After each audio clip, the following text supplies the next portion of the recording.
ಮಹಾಸಮ್ರಾಟ್ ರುದ್ರಮೌರ್ಯರ ನಿಧನದ ನಂತರ 19 ವರ್ಷದ ವೀರೇಂದ್ರ ರಾಜ್ಯಭಾರ ಸ್ವೀಕರಿಸಿದ. ಜನರಿಗೆ ಸಂಶಯ, ಈ ಬಾಲಕ ರಾಜ್ಯ ಕಾಪಾಡಬಲ್ಲನಾ? ವೀರೇಂದ್ರ ಪ್ರತಿದಿನ ಬೆಳಿಗ್ಗೆ ಅರಮನೆಯ ಮೈದಾನದಲ್ಲಿ ಸೇನಾಪತಿ ಅರ್ಜುನದೇವರೊಂದಿಗೆ ಕಠಿಣ ತರಬೇತಿ ಮಾಡುತ್ತಿದ್ದ. ಅರಮನೆಯ ಸಭಾಂಗಣದಲ್ಲಿ ಪಕ್ಷಿಗಳ ಮುಂದೆ ವೀರೇಂದ್ರ, ಅರ್ಜುನದೇವ ಮತ್ತು ವಿಶೋಧರ ಚರ್ಚಿಸಿದರು. ಸಮ್ರಾಟ್, ಕಾಲ್ಕೇತು ನಿರ್ಜರಾ ನದಿಯನ್ನು ಹಿಡಿದರೆ ನಮ್ಮ ರಾಜ್ಯವೇ ಕುಸಿಯುತ್ತದೆ. ರಾಜನೇ, ನೀವು ನೇತೃತ್ವ ನೀಡಿದರೆ ಜನರು ರಕ್ತದ ಹನಿಯನ್ನೂ ತ್ಯಜಿಸಲು ಸಿದ್ಧ.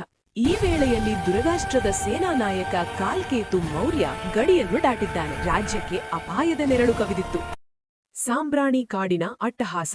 ಕಾಲ್ಕೇತು ತನ್ನ ದೊಡ್ಡ ಸೇನೆಯೊಂದಿಗೆ ಸಾಂಬ್ರಾಣಿ ಕಾಡು ದಾಟುವ ಯೋಜನೆ ಮಾಡಿದ. ಆದರೆ ವೀರೇಂದ್ರ ಅದನ್ನು ಊಹಿಸಿದ. ಬೆಳಗಿನ ಜಾವ ಮೌರ್ಯ ಬಿಲ್ಲುಗಾರರು ಮರಗಳ ಮೇಲೆ, ಮಸಕಾದ ಕಾಡಿನೊಳಗೆ ಮರೆಮಾಡಿದ ಆನೆದಳಗಳು. ಕಾಲ್ಕೇತು ಸೇನೆ ಕಾಡಿನ ಮಧ್ಯಕ್ಕೆ ಬಂದಾಗ ವೀರೇಂದ್ರ, ಬಾಣ ಹಾರಿಸಿ! ಅಂಬುಗಳ ಮಳೆ, ಆನೆದಾಳಿ, ಮೌರ್ಯ ಪಾದಾತಿ ಸೈನಿಕರ ಗರ್ಜನೆ. ಯುದ್ಧದಿಂದ ಕಾಡು ನಡುಗಿತು. ಕಾಲ್ಕೇತು ಸೇನೆ ನಾಶವಾಯಿತು. ಆದರೆ ಕಾಲ್ಕೇತು ತಪ್ಪಿಸಿಕೊಂಡು. ಕಾಲ್ಕೇತು ವೀರೇಂದ್ರನತ್ತ ನೇರ ಬಂದ.